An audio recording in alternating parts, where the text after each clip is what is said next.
Good. Ladies and gentlemen, today I get a chance to talk to Ted Vickey, serial entrepreneur, author, former White House guy, and a business coach himself. Let's start talking to him by asking what he does and how he does it. Ted. Devish, pleasure to be here. Thanks for having me. Thank you. As you mentioned, I'm a serial entrepreneur, meaning that I think I was born with the entrepreneurial bone in my body. You mentioned my first company was a fitness management company, and my first client was the White House. So we managed the fitness center on site for the White House and took care of the health and wellness of all the staff in the executive office of the president. So I started that company when I was 24. I was 3 years out of college, out of Penn State. My degree was in exercise physiology, and had never been a businessman or an entrepreneur before, but took the bull by the horns and went for it. Wow, great. Hey, and now that makes me ask you, first client, White House. Tell us a little bit, and you are actually right now attending grad school for entrepreneurship. Tell us a little bit about the starting years, your entrepreneurial aspirations, because I'm really excited listening that the first client was White House. So I would love to hear more about that. Well, Devish, people say you're in the right place at the right time, and I definitely was.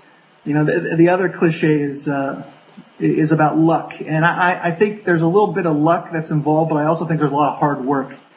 I had an opportunity to work at the White House under the Bush administration. This is Bush 1, as an intern. And it was there that I met the woman that ran the fitness center prior to me. And she wanted to keep me on board but didn't have a spot for me. So through her network, and I believe in networks, she found me a job in Washington working as a fitness specialist for the Housing and Urban Development Agency. And then 2 years later, she called me and she said, "I've met the man of my dreams.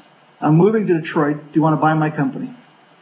I was 24, making $25,000 a year, working my way up in the other company. And I thought, you know what? This is something that you tell your grandkids about. I'm going to go back and I'm going to work at the White House. So I did that and ended up taking over and buying the company. And what I realized was that I had a special client, and I didn't want to do anything to upset them. So the first 3-4 years, we did no marketing. We did no growth. We were focused on how do you take care of business at the White House. And, I was looking at it the other day. My first 4 bids that I put out, the first 4 clients I went after, I won every one of them. And I probably got a little arrogant at the time and said, boy, this is easy. But I tell you what, being an entrepreneur is not easy. And I went on a cold streak after that. I would put in bids or proposals, and I think the next 7 I didn't get. So, you just got to remember that you take the good with the bad, and good things will come of it. Great. Now, speaking of good things and bad things are going around right now. We are talking about second stimulus here in United States. And we basically are in a recession that's been announced, and people are scared. People are tight-fisted. People don't want to invest. People don't want to, if at all they have a job, they don't want to let it go or anything. They don't want to start a business. What do you think? Is it a smart decision to start right now? I think that the question to ask is, if you're an entrepreneur, do you have the passion to make it work? Because if you don't have the passion, it doesn't matter if you're in a recession. It doesn't matter if you're in a boom time. It's not going to work.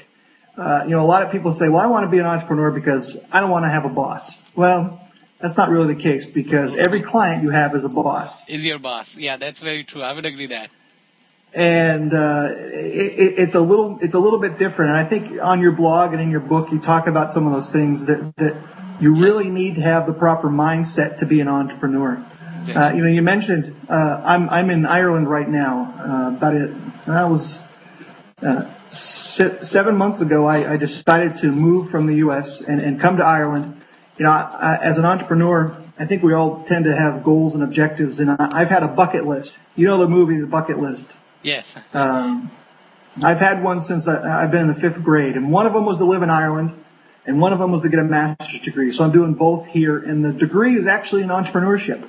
You know, Nice. I've been an entrepreneur. I've learned through the real world on how to be an entrepreneur, but I wanted to take a step back and, one, get away from Washington, D.C. and to relax. Two, to really learn about the science behind entrepreneurship. And it's been a wonderful experience.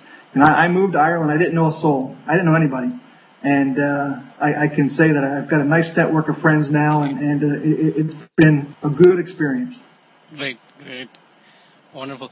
Hey, makes me ask you, you have yourself as an entrepreneur. You are studying entrepreneurship right now, and I know you are a business coach, and you have helped me a couple of times, and we are directly connected on LinkedIn. And I know for a fact that you have helped so many other businesses.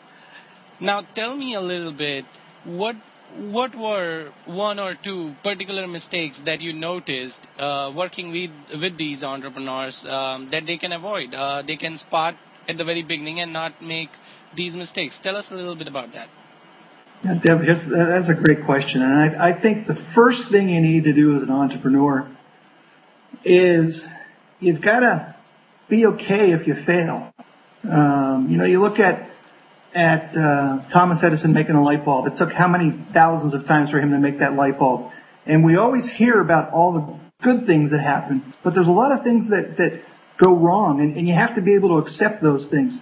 Next week in the States is the All-Star game, and if you are a 300 batter in Major League Baseball, you're considered a good hitter, but you're only hitting 3 out of 10 balls. 7 out of 10, you're not making contact. So you really have to have a tough skin, and really, I think you need to be able to have that network of support around you. You need to have people that understand you as an entrepreneur, and that's one of the things I like about you and what you do is you're bringing together entrepreneurs.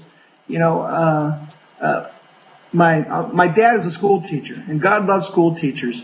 But when it comes to business, when I would call him and talk about some of the things that I was doing, he didn't understand, and I needed to reach out and to find business-minded people, and nothing against my dad, but I needed to find people that understood what I was talking about and was able to support me the ways that I did. So it's always good to get dad's advice, but it's always good to get someone else's as well. It's very important to surround yourself with the people who can understand you and kind of give you understanding shoulder, and more than the shoulder, can give you advice, and you don't want to take an advice from someone who just have never had a business and just giving you out of the blue moon kind of talks.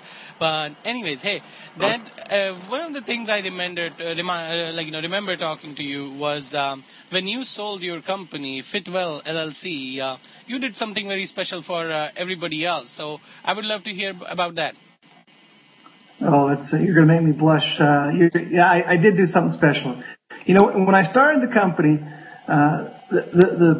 it really hit me when I realized that I was writing a check for somebody that was their livelihood, and that's when the pressure really came. And if I made a mistake before, it only affected me. Now I'm affecting someone else's livelihood.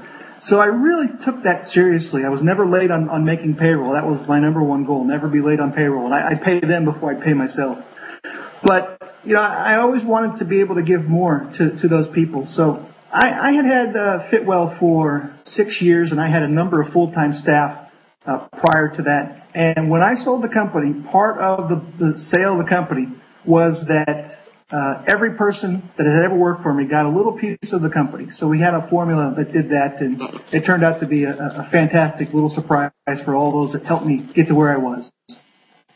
I wish I was working for you at Fitwell, so to get the check.